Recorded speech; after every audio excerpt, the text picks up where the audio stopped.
Hey, I'd like to welcome you to another episode of Mission Matters. My name is Adam Torres, and I'm excited and thrilled to announce that I'm at the Milken Institute for the 2023 Global Conference. And today, my guest is William Lee, who is the Chief Economist for the Milken Institute. Hey, just want to start off by saying, Bill, welcome to the show. Hey, Adam. It's a great pleasure to be here.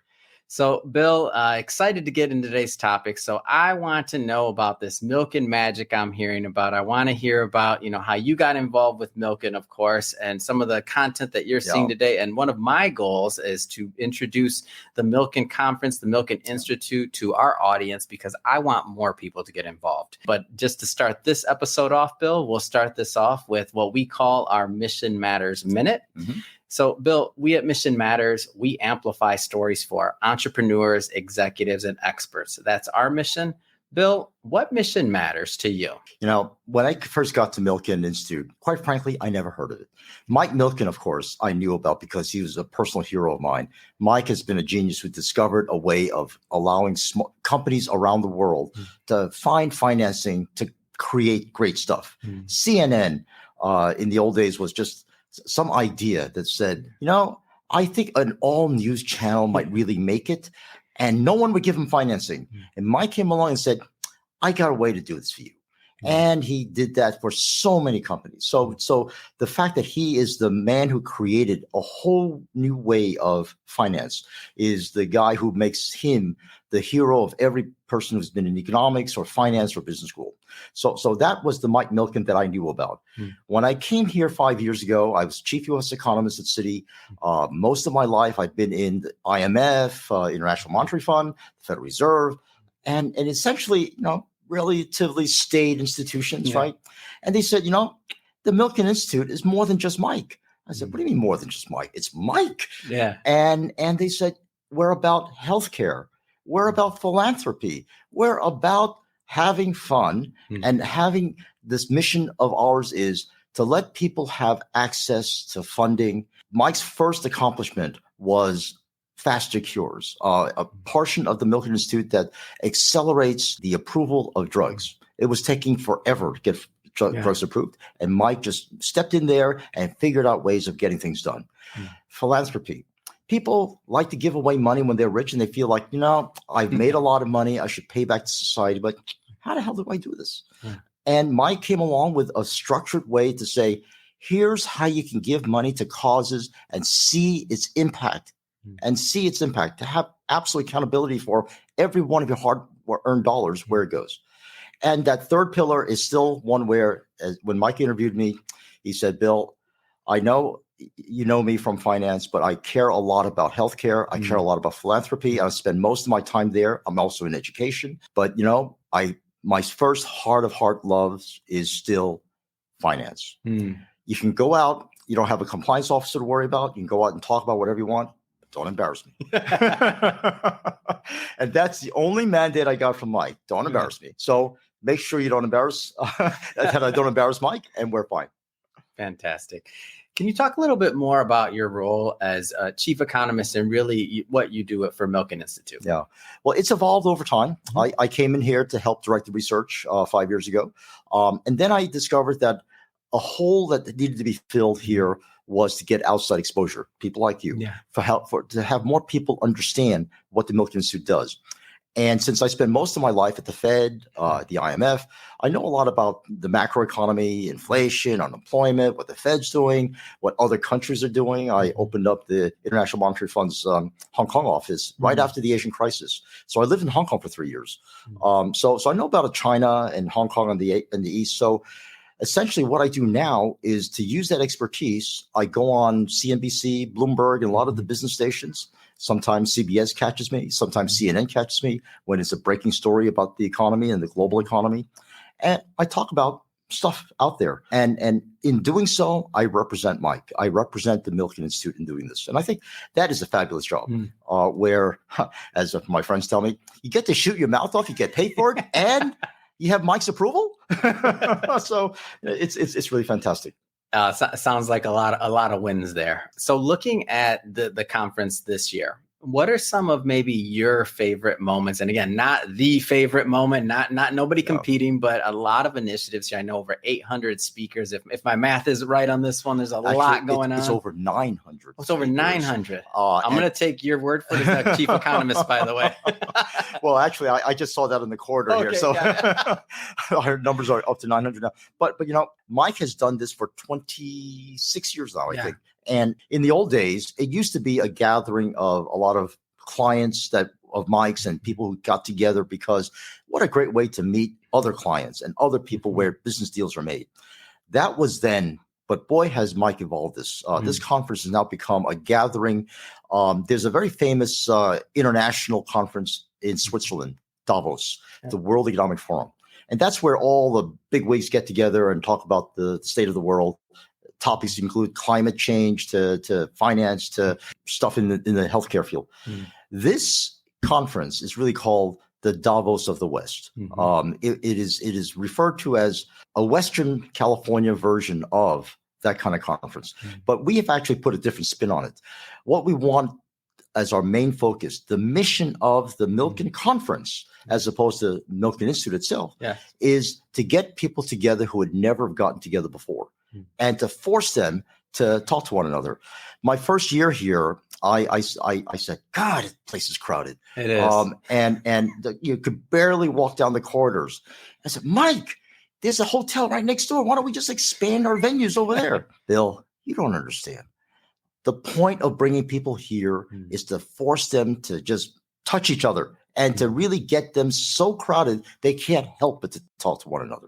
And I think that really says a lot about the way Mike thinks, right? He wants to bring people together into an event where there are interesting panels that you can go to, but his mandate to all the guests and especially the staff is to go to at least one or two meetings and conference panels that you never heard of, stuff that you would never in your wildest dreams think you'd be going to, like petting dogs, or if you're in finance, go to something about artificial intelligence and healthcare or giving, philanthropy, and find out from those experts, because there's inevitably something that you will pick up. So I got to put you on the spot. What's one of them? It doesn't have to be one or the other. Just one from couldn't this slip year. out of there. No, couldn't let you do it. Just one from this year. One of the nicest things about the Milken Conference is that there are both public sessions and private sessions. Public sessions are where all the world's experts, our very first opening panel, we had the managing director of the IMF, and then we had as the second. She was the warm-up act for the head of Citi and all of the big banks, and they talked about the state of the world. So those are the public panels, and those are really newsmakers. All the newspaper press will quote them. But the private sessions are meetings that are held under Chatham House rules. That is, I can say stuff, but you can't say, boy, Bill said the most idiotic stuff here. You can say the most idiotic stuff was said at this private meeting, but you can't say Bill said it, right? So Chatham House rules. So I just had a meeting about the Fed and under Chatham House rules. And so we talked about topics like, is there really a banking crisis out there? And is there something that we really should worry about? And I brought up this little factoid. You realize in the United States that only about 11% of company financing is brought about because of banks, and that most financing is done in the capital markets. Companies issue bonds, they issue equity, and all of the people you see here a lot of them are buyers of those bonds. So the financing, like I said, most of the financing is done through the capital markets. So why are we so worried about these banks? You really think that banks, small little regional banks go under, that it'll somehow crash the economy? So I posed that as a question, and the answers were all over the place. Some of them said, this is a serious matter. And other people said, wow, only 11%. Then why is the Fed so adamant about saving these banks? And so the discussion went on and on. I really don't want to go into too many details, but that gives you a flavor of the wide range of views that are here. And when a crackpot like me throws out a question that says, why should you care about banks? It evokes a lot of discussion. And I think those are kind of my favorite moments where I can be somewhat of a neat, obnoxious New York crackpot, which is where I come from. And at the same time, be able to get a really serious discussion about how do you manage your portfolios? You, a pension fund, right? representing teachers, firemen, people, all hospital workers. How do you manage their pension in this crazy world? Yeah. So let's talk for a moment to maybe some of the other like corporate executives out there, and some of the others that are leaders in industry that haven't been involved with Milken Institute or the conference. Like, what should they be thinking about in terms of their involvement and why? Because as you mentioned, like touching shoulders, like getting in here, having these meaningful conversations, like what should they be thinking about? If you're starting out as a small entrepreneur and you haven't been in touch with, especially if you're a younger startup, and you haven't been in touch with our young leaders, you're missing out on a lot, because the amount of brain power that's in that circle is just phenomenal. And the amount of energy, because a lot of these guys are startups. A lot of these guys are at the verge of starting their businesses. They're looking for ways of funding, taking a page out of Mike's playbook. I need a different way of financing, right? Let's be creative. That's what you can get by being part of Milken. If you're way up there in the ranks of the Fortune 500, Fortune 100, and you haven't dealt with Milken, you're missing out, because all your competitors are here. All your colleagues that you went to business school are here, and you're not part of the conversation. And if you're not part of the conversation, you're often left out, and in a very serious way, because you're missing out on opportunities. You're missing out on ways of bettering your business. You're missing out on the latest and greatest ideas in how to survive in the corporate world. Yeah.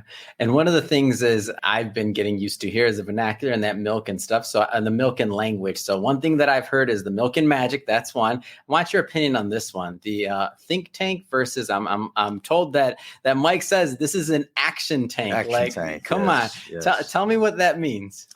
One of the places as I mentioned, I spent most of my professional life, Federal Reserve, International Monetary Fund. I spent 5 years at Citi as their chief U.S. economist. And afterwards I said, now where do I go? I went to Citi when my friend said, you can't keep your mouth shut. So you're going to get fired in 6 months. And I said, I'm going to show you. I'm going to stay for 5 years. Stay for 5 years. I said, all right, I'm out of here. And I said, where do I go? So the think tanks were the Brookings, the American Enterprise Institute, the stuff in Washington, which is where I was based, are the usual suspects of where I would be knocking on the door and saying, I'd like to be part of this group. And then I met up with the guys from here, the Milken Institute, and they said, Bill, we're on the West Coast. We operate completely differently, right? First of all, you don't have to worry about suit and ties, even though I'm wearing one now. But the most important thing is we are about doing something. We're not just about writing papers that nobody reads. We're not about trying to get on TV that no one watches because no one cares. The people here at the Milken Institute have a mission. We want to be able to influence the world in a positive way. We want to provide funding for people who need it. We want to provide education for people who need it. And we want to combine the people who need the education with people with the funding and have the synergies form. So the notion of an action tank is everything we do is to hold an event like this, bring together the relevant people, government people, entrepreneurs, and financiers. Bring them together, sit them down and say, so what's the problem? Why can't you guys get together and make a deal? That's the heart of the action tank. Amazing. Love it. Well, Bill, just have to say it has been great having you on the show today. Really a pleasure. And also to see the history that you've had with Milken, the Milken Institute, and the great work you're doing, really carrying the message worldwide. That being said, if somebody's watching this or listening to this, and if they want to follow the Institute or follow your work within the Institute, just in general, I mean, what's the best way for people to get involved? Well, milkeninstitute.org is our website. So milkeninstitute, one word, .org, and you will find a nice display of a lot of things we do. Mike has also got a new venture called the Center for the Advancement of the American Dream. And that's a center that's being built in Washington, D.C., right across from the White House. And when that opens up, it'll be the tourist spot in Washington.